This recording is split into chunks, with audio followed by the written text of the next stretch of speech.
Welcome back to Under Oath. Mm-hmm. I'm attorney Jeff Kaufman. You are. Sitting next to me is my partner in crime, my brother of comedy, James John. Hey, everybody. What's going on? You know, James, you're very recognizable. I am. You have a look. I do. Do people go, hey, I know you from somewhere? Yes. Okay. When I go to Disney, I get stopped 8 times a day. Because I do videos about Disney, they know who I am. Yeah. And it's weird because they yell my name. Like, nobody says, hey, I think that's James. They yell, James! And I'm like, what? You know what I mean? I get nervous. Get on the ground. Yeah, that's what I think's coming. I automatically just get on the ground. My hands are behind my back. Imagining the clicking sound. Click, Yeah, click. click, click, click. Yeah. And I'm like, I'm not resisting. Okay. Yeah. Talking about resisting. Yes. I've been doing a lot of stand-up lately. You have. I've been Congratulations. on the road a lot. We've been doing these things. There are two kind of people. The people who will watch the guy before them and the person who doesn't want to see him at all. Okay. What are you? I want to see. I want to see what topics you talked about before I get up there, so we don't go to the same realm of comedy. I want to make sure. I hate when somebody's doing their bit. I go, wait a minute, I have a bit on that. Mm-hmm. Oh. And I don't want that to happen, so I like to watch. And I like to gauge the audience, how they're treating your material. I can kind of shift like to another gear. Maybe I want to take one joke you said, and I want to use it in my set. And that's smart. Just to expand upon that in the very beginning joke. of your set, to bring everybody back in. Like this one guy was talking about how something about his kids or something, and it was a rough joke. And I get up, I'm going, hold on, I got a daughter. Yeah, and they laugh because you're part of the joke with them. Correct. Now, how do you handle this? Ooh, the terrible comedian who goes on before you. You mean? And we ain't mentioned any names. No, you mean, of course, all the Orlando comedians are fantastic. You're talking about when somebody goes up before you and they don't do well. They bomb. Oh, yeah, yeah. They roadrunner that thing right in. And you have to dig yourself out of that hole. Yeah. That you better be ready. Because if you're the person going last, it's your job as a headliner, no matter what happens before you, to make that audience laugh. They came to see you. Yes. So it is your job to do whatever you need to make that show happen. Now, a lot of people don't realize that my comedy journey began with James and Miguel and Ken. So I've done a lot of shows with them. Yeah. And nothing is funnier than when we get to do a show together again. And it doesn't happen as much as you'd think. It happened a lot more in the beginning than it does now because we're all headliners. Yeah. Well, I have headlined. I don't consider myself. Yeah, I guess. Yeah, you're a headliner, sir. I just look at it differently because I look at it more like a job. When I'm headlining, it's more of a job than when I'm featuring. And for those who don't know, featuring is the guy who opens for the headliner, and he gets about 20 to 25. But the guy who's the show for is huge. And it's known as the sweet spot because there's no pressure. No. When you're the guy opening, there's no pressure. Yeah. It's just 20 quick minutes. You just get the audience warmed up. It's usually a good time. And then the next guy has all the pressure because he has to do an hour. Yeah. Now, I opened the other day for Miguel. And the cool thing about that was I got 2 bits into my set and I did my ending bit in the middle of my set. The one that supposedly gets the biggest closer, hit. My closer. I don't know. Somehow I go, all right. And I don't even know when the decision hit to do it. I just felt there was a lull and I wanted to flip it a little bit. And there wasn't a lull. I just, in my mind, I felt a lull. You were in your head, yeah. And I was able to move my bits around and just click, click, click, click, click. And it was fun. I guess the hard thing for me now is I don't know. You go, I got a standing ovation. Was it a good audience or was am I good? No. Let me first off, if you get people to stand on their feet, there ain't enough sympathy in the world for an audience to do that if you was not good. No, you get a standing ovation, you earned that. Yes, you did. Now, there's a difference between a standing ovation, everybody getting up to clap, than everybody getting up to leave. Yeah. That's not a standing ovation. That is a mass exodus. Now, it's just the way it is. All right. We got to pay the bills. What's the law? Legally Screwed today, my friend. I picked out some really good ones today, man. In fact, Morgan, she picked out some great ones today. This is good because you know how they say no good deed goes unpunished? Yeah, it's called My Life. I read it twice. You know how many nice things? Every time I'm doing something nice. Yeah. Every time I'll sponsor a huge event. Yeah. And somebody will walk over, hey man, I'm a little upset. This is free. You're not allowed to be upset when you haven't paid anything. Oh, that's when people love to be mad, when they didn't pay for anything. You know how you paid for the movies? You didn't tell me there'd be stairs. What? What movie theater do you normally go to that doesn't have stairs? How you get to And did you, we have a check thing, because I'm so paranoid, that says, do you need help? Do you need assistance? Well, no, I didn't check that, but I just don't like stairs. Got it. I'm going, well, would you like me to carry? And I want you to play this back, people. Hold on. That's not the worst of it. She came down from the stairs. To let you know that. To tell me that. Oh, that's perfect. Knowing that she had to go back up the stairs. Correct. Come on, man. Come on. Yes. Come on. Yes. So go ahead. All right, ready? Go ahead. Okay. No good deed goes unpunished. Like I said, I'm at a restaurant in Iowa. The staff asked me to open a wine bottle that they could not open. Ooh, First mistake. No. The bottle I now work for you. shattered in my hand, causing a 5-inch laceration, multiple cuts, 10 stitches, and an ER visit, and a $1,200 medical bill. And a call to Kaufman and Lynd at 47500. Jeff. Am I asking too much if I have grounds for a claim, or is it just bad luck?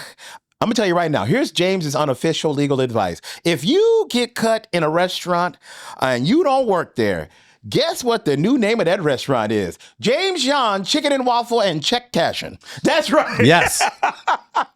That's my restaurant. There you go.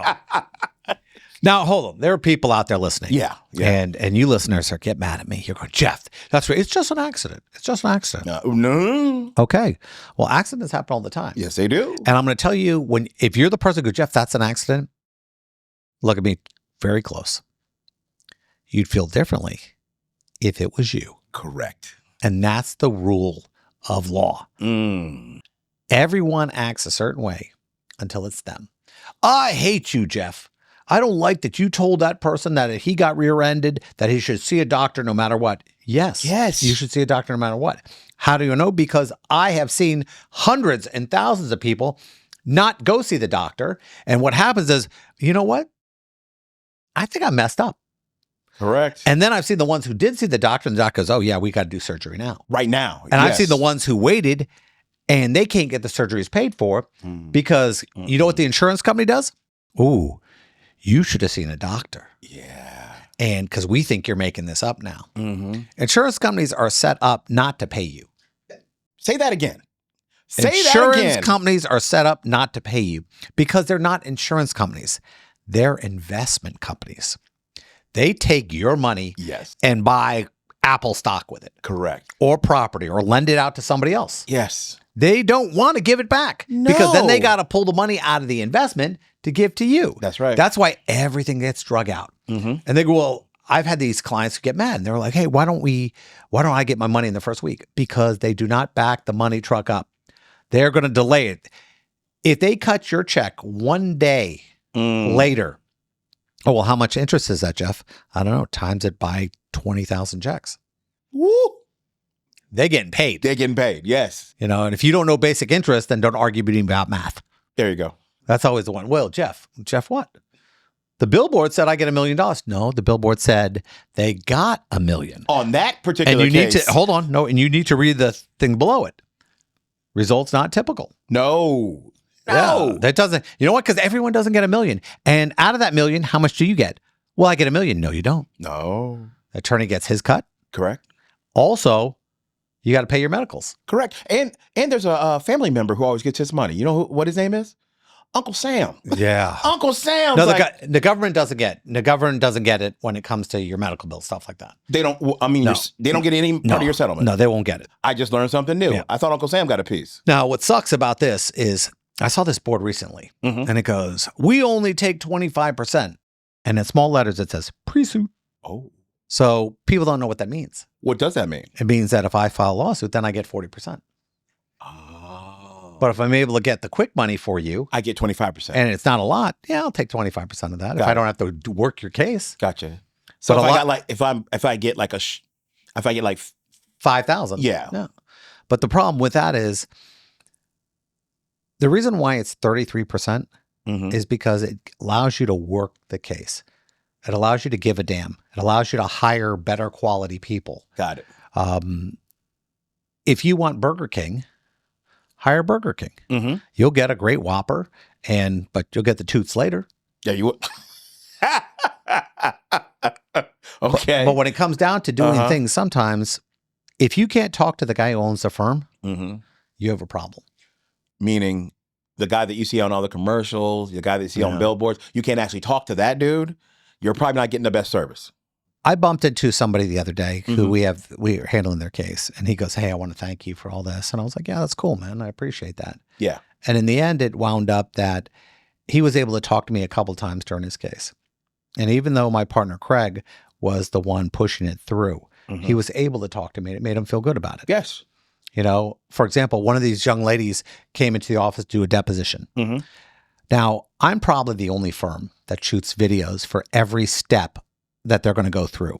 So as it moves through the case, they'll get a video from me. And deposition is one of those. So I do a whole video on depositions on how to do it and how to talk and how to be prepared. The woman said, "I got to tell you, Jeff, I was scared to death. I watched your video 4 times and you were right about everything. So I walked out of there feeling good." I go, "You've walked out of a deposition feeling good?" And she goes, "Yeah, I wasn't scared because you had prepped me for it." And even if it was a video, even though that the attorney who was walking her through it was aware of it too and talked to her, you know, anything you could do to make the person happy. Now, the case you brought up dealing with a wine bottle. It could be anything. I've seen that happen anywhere. Hey, could you help me with this mop? Could you help me with this balloon, believe it or not? Anytime somebody puts you in the position and has you do something they should have done, you might have a problem. Also, we've actually sued companies when bottles, I've had exploding bottle cases before, believe it or not. I worked in the food industry. I've seen it happen. And you sue the distributor of the bottle. You sue everyone. Correct. Because the fact is, the goal is to simply try to put the person back to where they were before the accident. Okay. And let's say it's just a huge scar.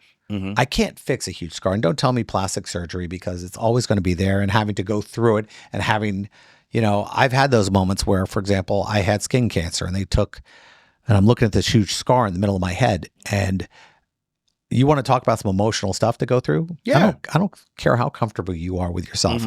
When bad stuff happens, you feel worse. And I didn't ask for that. No, you didn't. The person with the bottle, she didn't ask for it. She's at the table. I gave you a tip to do it. I pay you to do this. Yes. Why? Oh, well, I'm having a problem with it. We'll take it back. I'm not the son. What do they call it? Sommelier. Yeah. I'm not that uppity. Now, if they ask you to do something at a restaurant, you shouldn't do it because you don't work there. You say, "Listen, I'm no good at this. I'm no good." Gotcha. But somebody will be held responsible. They have to be. And make sure to contact a lawyer.